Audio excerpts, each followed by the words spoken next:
Hello everybody, welcome back to another Confidential Axis War Briefing here. We are in the year 1944 and this is Operation Winter Solace. I'm your host Panzer King and we're going to go over a special edition of this one. And by the end of this video you'll know why it's a special edition. But nonetheless, we should just dive right in and look at the Axis state of affairs in July of 1944. Currently, right now, Australia has been taken back from the Japanese, so they are now sole owners of the continent. However, the Japanese have been able to hold on to parts of its empire. The Dutch colonies are all still firmly in the grasp of the Japanese Empire, as well as the Solomon Islands, Marshall Islands we still have, the Caroline Islands, and so on and so forth. However, we have lost Chinese territory. We've lost the Hainan Island chain. We also have lost American territory that has been held by the Japanese for a few turns, and now the Americans have taken back the Philippines. But on top of that, they've also taken Japanese sovereign territory of the Volcano Islands, the Bonin Islands, and now even Formosa. And on top of that, closer to home, they have taken Korea, as well as landed troops on the home islands in Hokkaido. Japan, though, however, was not left to be outdone and has decided to invade Alaska, of all places, and take that back from, or take that for the Japanese Empire.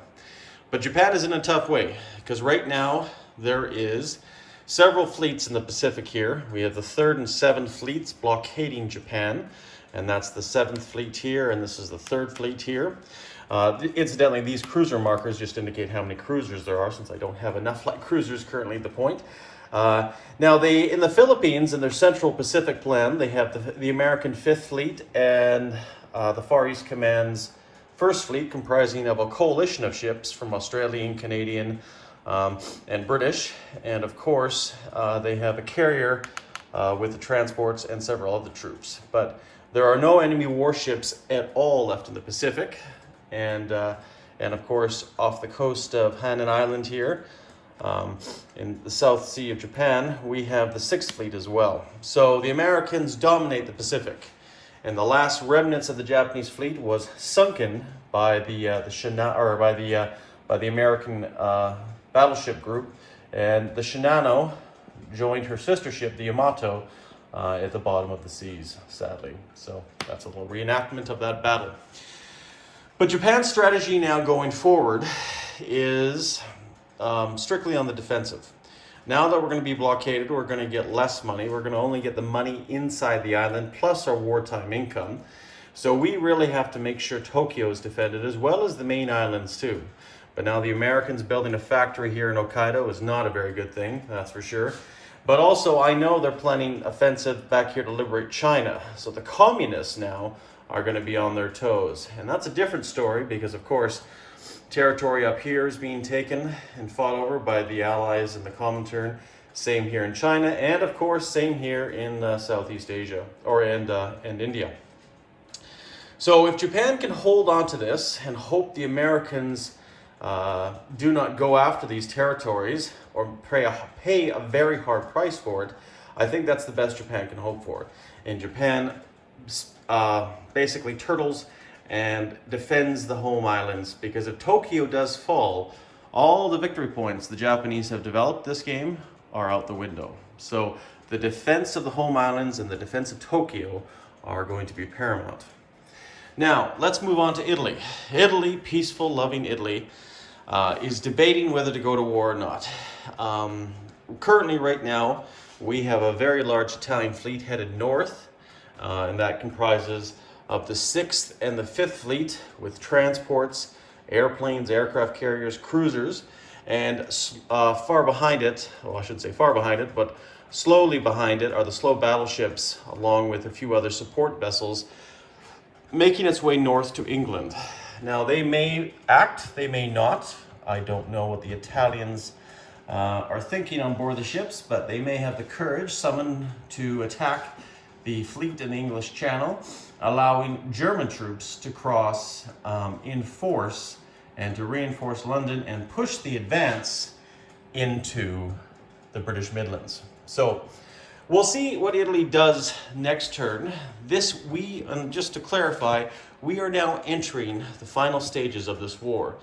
This turn, coming up here in 1944, July of 1944, may in fact be the last turn. The reason why is because we have the variable ending at hand. So the variable ending simply indicates that, it could end.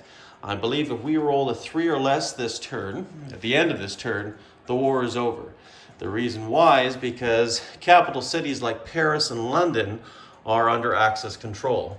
And if even more seem to fall under that banner, like Calcutta or even Tokyo, the war could even end sooner, or at least a likelihood of that.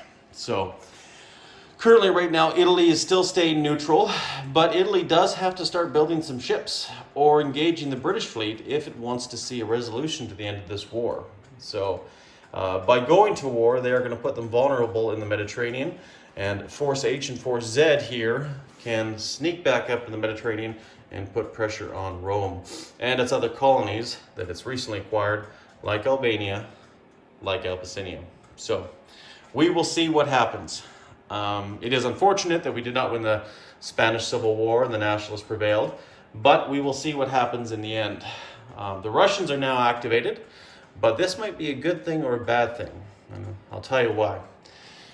We're going to go on to the German phase of this special war briefing, and just one second here. Just had to have a drink of coffee because it is early in the morning. Because of the wonderful things this game does, we are going to do something that we have not done all game. We are going to attack the Soviet Union. Yes, finally, the German forces are going to commence Operation Barbarossa. And this war briefing is a special edition because by the time you first see this war briefing, you will probably already notice that the German turn, which will be 17.1, I believe, will already be up. And the reason why is these war briefings have been kept so classified, we do not want any alarm or leaking out to the Russians. Because if we can declare war on them in a surprise attack, every area we get, we're going to go up one, or every area we attack, we're going to go up one, and the defense is going to go down one. So that is a key thing. But also, the reason why we're doing this is if we can gobble up as much territory as possible, the Russians will not be able to do anything about it. They will only be able to take one place back. Now, for greater depth, I suggest you go over to 17.1. It more than likely has probably already been posted or will be posted within the hour, early morning. So we will see what time that gets posted. So keep an eye out for that if you guys are excited for that. But I'll give you a brief interview. The Americans have landed in Murmansk, putting pressure on the Soviet Union. And of course, the Americans are putting pressure over here on the Chinese for the communists. Now, of course, all but left is North Manchuria and Eastern Manchuria in Japanese hands, but I'm sure that will be gobbled up sooner rather than later. So the only thing we can do to put pressure on the communists is to attack their Western holdings. So what our main focus will be two main thrusts. We're going to make a main thrust in the north here and a main thrust in the south. And what we're going to do here is we're going to bring in medium armors, mechanized, more medium armors, even these Panzer Grenadiers. We're going to blitz into northern Belarusia, and we're going to go straight into Leningrad.